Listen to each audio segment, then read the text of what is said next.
The scream never came, and that was what made it so terrifying. In the middle of a crowded shopping mall filled with noise, music, footsteps, and careless laughter, a woman sat on the cold marble floor with her mouth open, her hands shaking in the air, and her eyes screaming what her voice could not. People walked past her at first, confused, annoyed, distracted. Then they saw the man standing over her, his shadow swallowing her small, trembling body. And everything changed. Before we continue, if you believe in kindness, humanity, and second chances, if you believe that even in the darkest moments, hope can appear in unexpected forms, please take a moment to like this video, share it with others, leave a comment, and subscribe to the channel. Your support helps these stories reach hearts that need them most. Her name was Lena. She had been mute since childhood, after a fever stole her voice and left behind a life of silent endurance. The world had never slowed down for her. She learned to communicate with gestures, notes, patient smiles, and eyes that spoke volumes. Every trip outside was an act of courage. That day, she had gone to the mall for something simple, a gift for her younger sister, who believed Lena's silence was a kind of magic. Lena loved the mall because it felt safe, bright, and anonymous. She could blend into the crowd and exist without being questioned. But safety is fragile when cruelty notices you. The man noticed her because she didn't protest the way others would. He noticed her because she hesitated instead of shouting when he bumped into her. He noticed the way she clutched her bag and tried to step away without drawing attention. To him, her silence looked like weakness. And weakness, to the wrong kind of person, feels like permission. At first, it was just blocking her path. A step to the left, then to the right. The confusion in her eyes entertained him. He leaned in too close, said something no one else could hear clearly, and laughed when she shook her head, trying to communicate that she wanted to leave. Her hands moved fast, signing instinctively, but he didn't understand, and didn't care to. He grabbed her wrist, not violently at first, but firmly enough to freeze her in place. Time slowed in the way it only does during danger. The mall sounds blurred into a dull echo. Lena's heart hammered so hard she thought it might break through her chest. She tried to pull away, lost her balance, and fell. The impact knocked the breath out of her. She looked up at him from the floor, her palms raised in a universal plea for mercy. Around them, people stopped. Some stared. Some whispered. Some lifted their phones. Too few moved. Fear has many shapes. On Lena's face, it was raw and naked. On the faces of the crowd, it was avoidance. No one wanted to be the first to step in. No one wanted trouble. No one except a pair of alert eyes across the corridor. The police dog had been there the whole time. The K9 unit was stationed near the central atrium, part of a routine patrol meant to reassure shoppers. The dog, a German shepherd trained for years in discipline, danger, and protection, noticed what humans often miss, the shift in energy, the sudden tension, the silent panic. His ears lifted. His body stiffened. His gaze locked onto the man towering over the woman on the floor. The handler had not yet reacted, distracted by a call on the radio, but the dog felt it before it was seen. He took a step forward, then another, muscles coiled, instincts sharpened by training and purpose. His vest read Police K9, but what he represented was more than authority. He represented intervention. As the man bent closer, his posture aggressive now, the dog let out a low growl.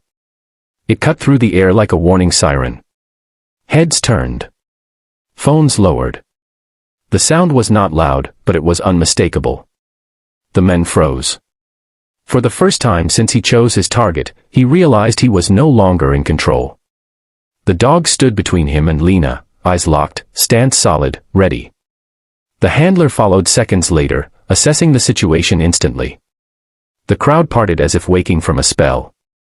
Someone called security. Someone else finally shouted for help. Lena watched it all from the floor, tears streaming down her face, her hands shaking uncontrollably. She did not understand commands or threats spoken aloud, but she understood protection.